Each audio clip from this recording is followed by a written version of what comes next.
Do you know what true betrayal feels like? It isn't when a stranger hurts you. It isn't when the world turns its back. True betrayal is when the wound comes from the very flesh you carried in your own womb. When the child you gave life to is the one who destroys it. My name doesn't matter. My face, these wrinkles, this tired body, they're just the surface. What matters is the story carved into me.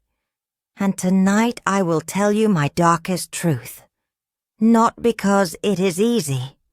Not because I want pity. But because silence has already killed enough souls like mine. And before I go further, I want to say this. If you want to hear more stories like mine, stories that shake you, stories that freeze your blood and break your heart, but leave you with the courage to survive, then give this video a like and subscribe. Because what I'm about to share is not something you'll hear every day. It is something most women carry silently to their graves.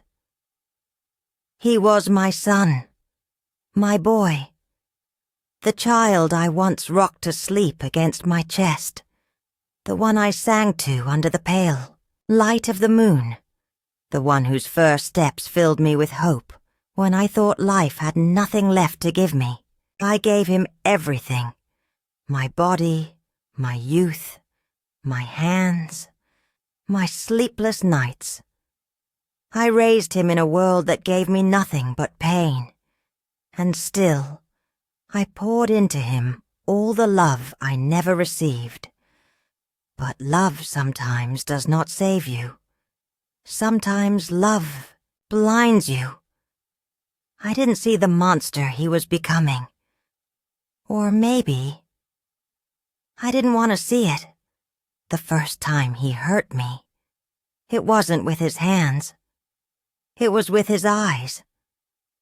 I remember it, the way he looked at me one evening, when the house was quiet, when the world outside was swallowed in shadows. His eyes were not those of a son anymore. They were heavy, hungry, cruel. I froze. My heart pounded in my chest like a drum of warning. I told myself, no, no. He is my son. He would never... But sometimes the mind refuses to see what the body already knows. That night my silence was broken forever. He crossed a line no son should even see. And I was powerless. Do you feel the chill of that? The child I gave life to. The boy who once clung to my sari, who once called me Mama in a voice soft and sweet, turned into the very nightmare I thought I had left behind in my youth. I wanted to scream. I wanted the heavens to split open and strike us down. But the walls heard everything, and yet they told no one.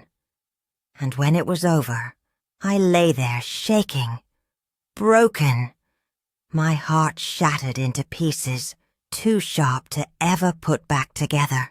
He left the room like nothing had happened. But me?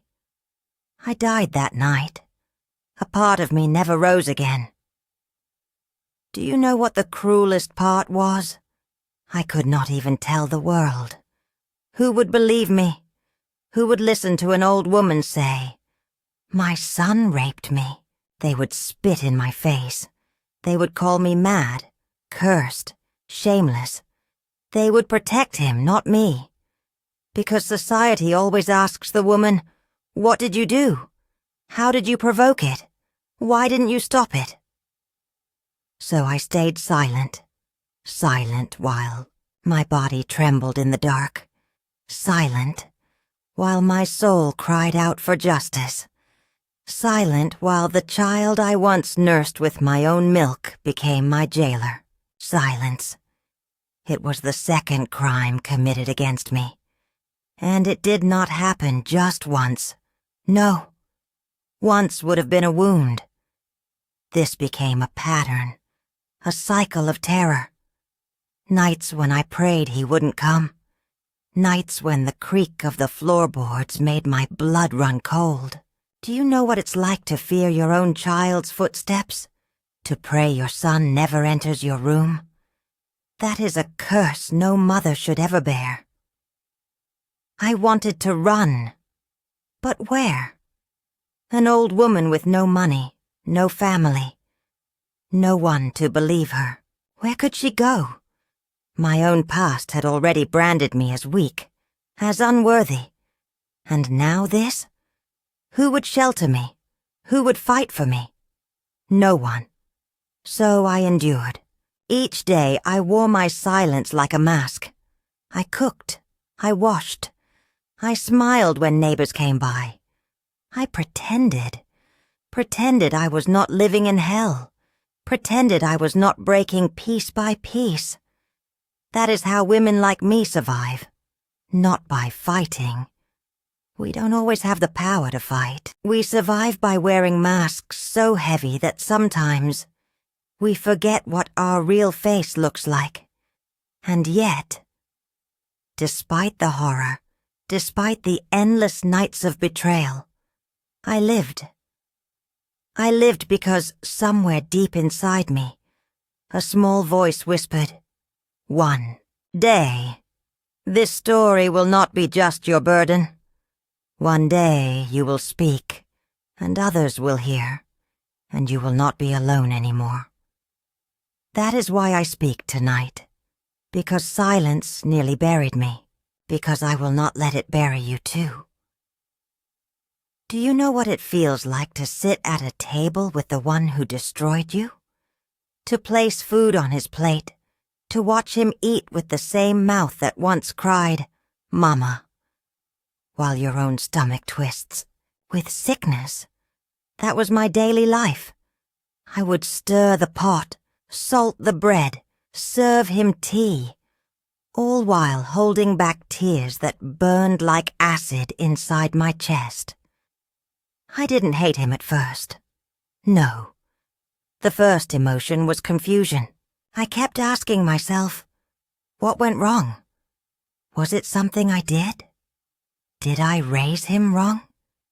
Did my love somehow twist into poison? These questions haunted me more than his footsteps at night. Because a mother always turns blame inward.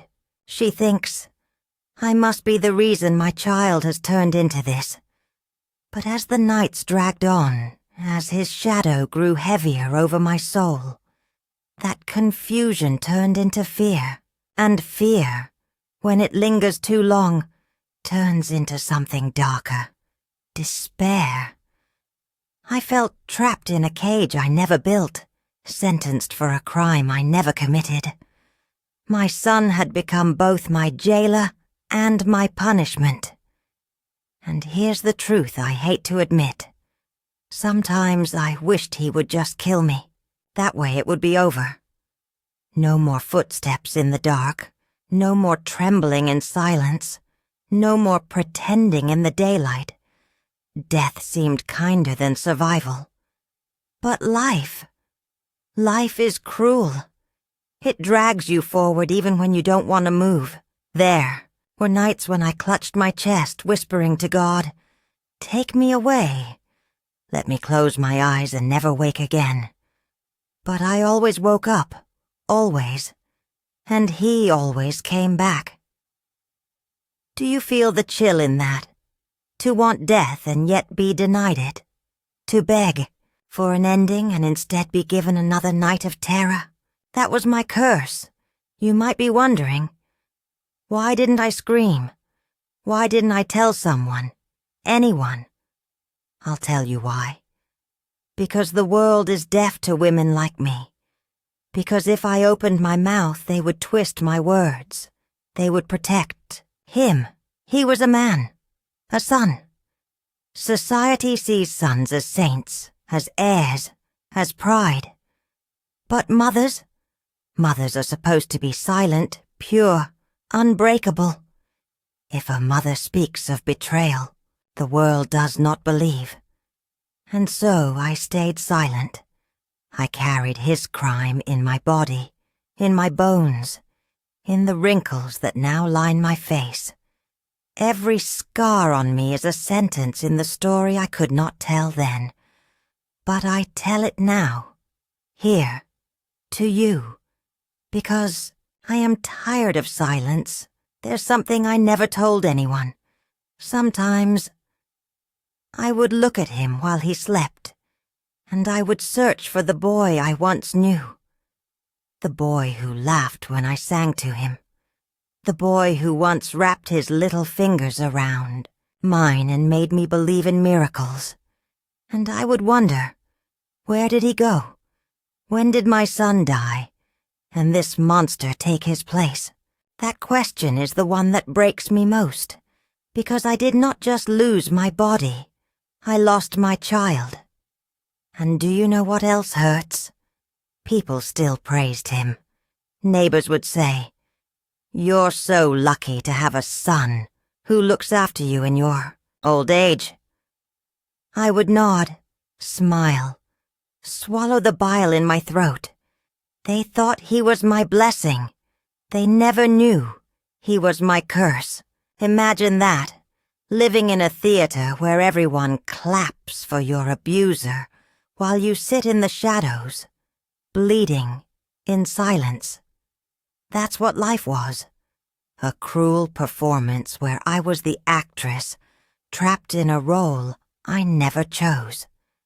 But here's the twist. Life is never just cruelty.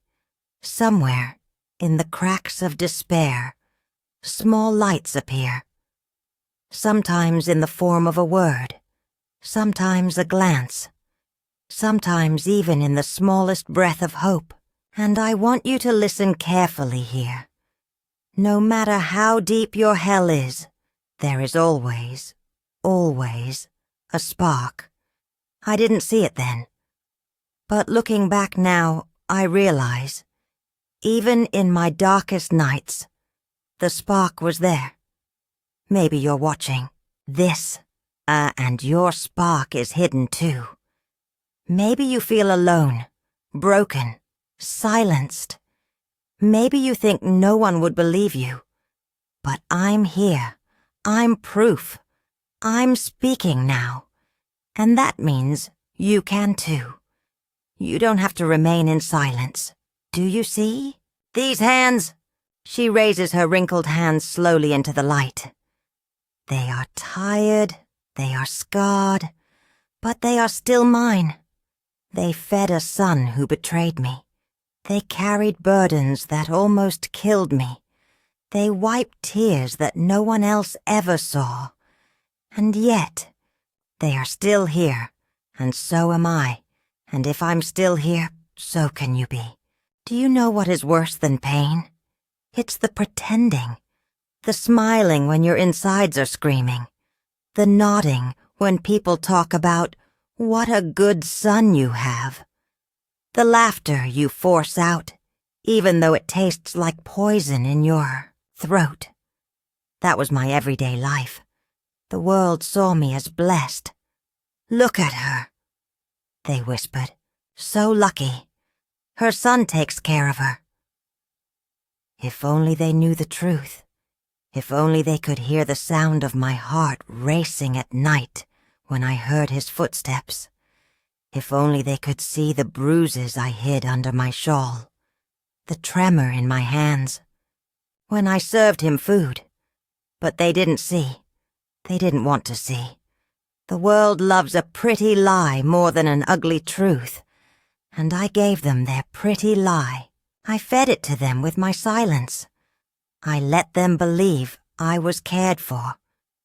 Because the alternative, the truth, would have destroyed me. Do you think they would have pitied me?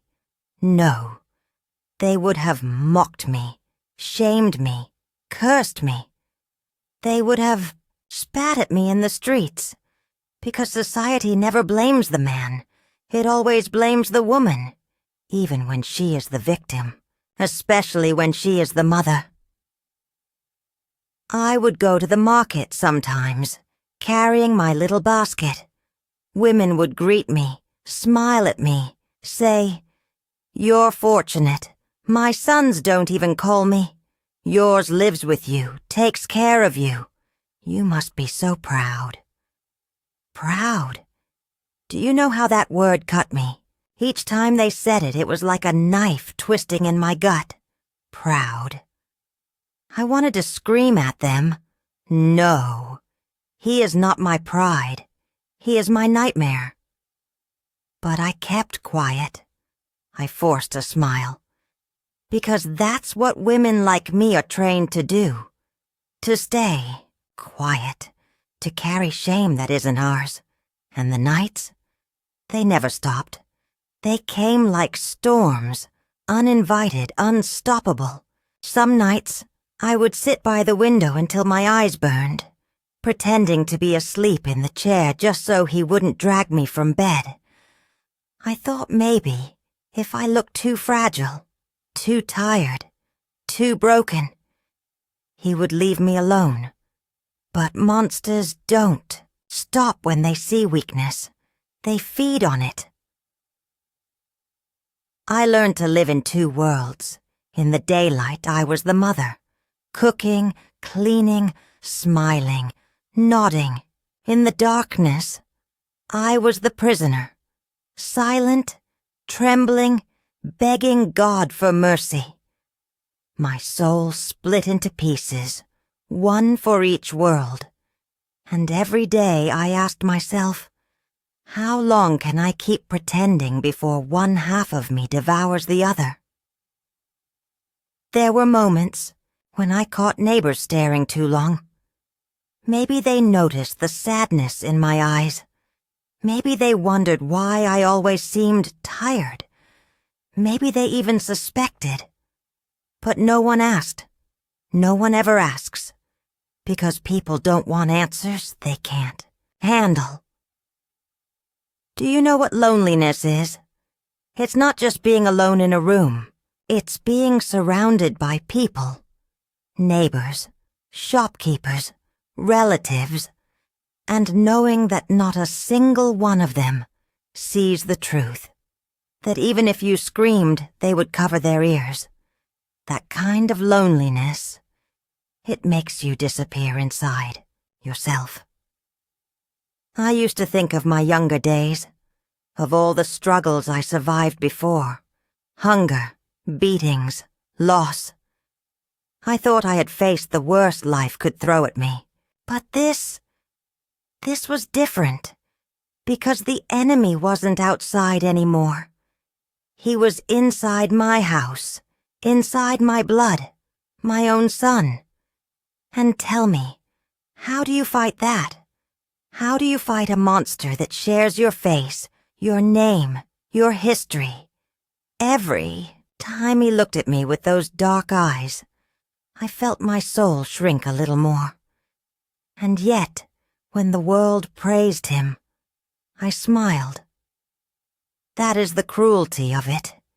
You end up protecting the one who destroys you, because the world makes it easier to bleed in silence than to speak the truth. But hear me now. I am old. My voice may tremble, but it will not be silent anymore. I will not protect him in death the way I did in life. He took too much from me already. I will not let him take my truth. And to you who are listening, maybe your story is different. Maybe your wounds are hidden. But I promise you, silence is not your friend. It eats you from the inside. It makes your abuser stronger. If you take anything from my story, let it be this. Your voice matters, even if it shakes, even if no one believes at first. Speak, speak, because your soul depends on it. Do you know what happens when pain sits inside you too long? It doesn't just stay silent, it grows. It spreads like poison in your veins. It twists your thoughts, makes you see yourself as unworthy, makes you believe the lies your abuser whispers without speaking. That's what happened to me. I started to believe I was nothing. Just a body. Just an object. Just a shadow trapped in the corner of a house. There were nights when I would touch my own face, trace these wrinkles and ask myself, who are you? Where did you go? Where is the woman you used to be? Because I couldn't find her anymore. And yet, life always finds a way to push you toward a breaking point. Mine came one night when the world outside was drowning in rain. I remember the sound, heavy drops against the roof, the windows rattling like they too were afraid. He came into my room that night as usual, but something was different. Maybe it was the storm. Maybe it was the way my heart was beating louder than the thunder, but I knew. I couldn't survive another night. I looked at him and I didn't see my son anymore. I saw death, pure death, staring me in the face, and something inside me snapped. Do you know that feeling? When a string is pulled so tight for so long that it finally breaks? That was me. I pushed him back. My hands shook, my body weak. But for the first time in years, I pushed. I shouted too. My voice cracked, but it was a voice I hadn't heard in forever. It startled him. It startled me. The storm outside swallowed my scream. But for that one moment, I wasn't silent anymore. And he looked at me. Not angry. Not ashamed. But with shock. As if he'd forgotten I was human. As if he'd forgotten I had a voice. He left the room that night, for the first time. He left, and I sat there in the dark, shaking, crying, laughing, all at once. I had done nothing but raise my voice, yet it felt like I had moved mountains. But here's the cruel twist. The next day, he acted like nothing had happened, smiling, eating, talking. And I realized a single scream wasn't enough. One night of courage couldn't erase years of silence. He was still my captor. I was still his prisoner. And so, I reached my breaking point. I knew I had two choices. Either I would wither away in that house, or I would find a way, any way, to free myself. I didn't know how. I didn't know when. But I made a promise to myself that night. This will not be my ending. Do you feel that? That tiny shift? That moment when despair gives birth to defiance? It doesn't come loud, like in the movies. It comes quiet, trembling, fragile. But it's enough. Enough to keep you breathing. Enough to make you fight. I began to pray differently after that. Not God, take me away, but God, show me a way. My tears were no longer just of pain. They were of desperation, of begging for a miracle, because I knew I couldn't save myself alone. Someone had to intervene. And you know what? Miracles don't always arrive with trumpets and light. Sometimes they come hidden, wrapped in the ordinary. Mine began with a knock on the door. Yes, a simple knock. One evening, as I sat with my shawl wrapped tight around me, someone knocked. My heart jumped. Visitors were rare. My life was so closed off, so suffocating, that even the sound of a hand on wood felt like thunder in my chest. I didn't know then, but that knock, it was the beginning of my salvation. Do you hear me? That knock on the door. It wasn't just a sound. It was destiny. It was God answering me in the quietest, simplest way. I hesitated before opening it. My hands trembled on the handle. My son was in the back of the house, and fear gripped me. What if it was someone who would tell him, someone who would make my prison even tighter? But something inside me whispered, "Open it. Just open it." And when I did, there stood an old neighbor, a woman I hadn't seen in years. She looked at me, really looked at me, and in that instant, I felt something I hadn't felt in so long. Seen. Do you know how powerful it is to be truly seen after years of being invisible? Her eyes searched mine, and I knew she could sense it. My brokenness, my silence, my pain. She said nothing at first, just held my hand, and that small touch, it was like fire in frozen veins. It reminded me I was still alive, that I was still human, that I wasn't just a body for my son to use, but a soul worth saving. She didn't stay long, just asked if I was well, told me she had been thinking of me, and then left. But that small visit cracked something open inside me. It reminded me that there was still a world beyond those suffocating walls, a world where I could exist, not as a prisoner, but as a woman. That night, when he came again, I did not cry. I did not beg. I lay there, my mind somewhere else, holding onto that neighbor's hand in memory, and I whispered to myself, "You will not die here." Days passed, weeks. He kept coming. The pain didn't stop, but my heart had changed. I was no longer begging for death. I was begging for freedom. And slowly, slowly, the miracle grew. Because one evening, after another storm, he never came back. My son, my captor, was gone. I don't know if it was fate or punishment or the hand of God, but he vanished from my life. Some say he left the town. Some say he died far away. I never looked for him. I never wanted to know. For me, he was already dead the day he first betrayed me.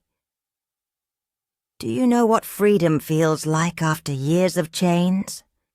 It doesn't come as joy, at first. It comes as disbelief. I would wake up, still listening for his footsteps. I would still flinch at shadows. My body was free, but my mind was a battlefield. And healing is slower than pain. But I healed. Day by day, I stitched myself back together. I tended to my small garden. I cooked for myself, not for him. I watched the sky turn from dusk to dawn, without fear of who might enter my room. And little by little, I began to live again. I will never forget what he did to me. The scars are written too deep in my bones.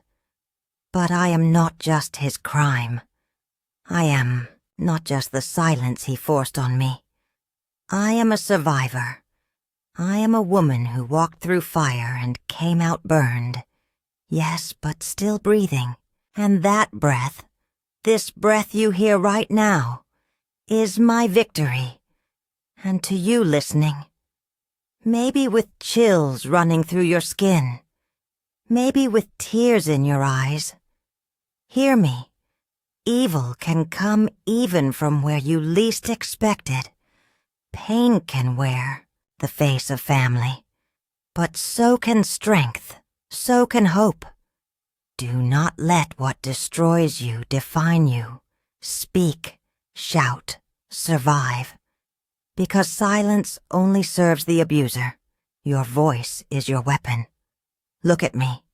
These wrinkled hands, these tired eyes, they are proof. Proof that even when your own blood betrays you, even when your own home becomes a prison, you can live, you can endure, you can still find light in the ruins. That is my story, my curse, my survival, my truth. And if you want to keep hearing truths like mine, stories that the world hides, stories that break hearts but open eyes, then like this video, subscribe, share it.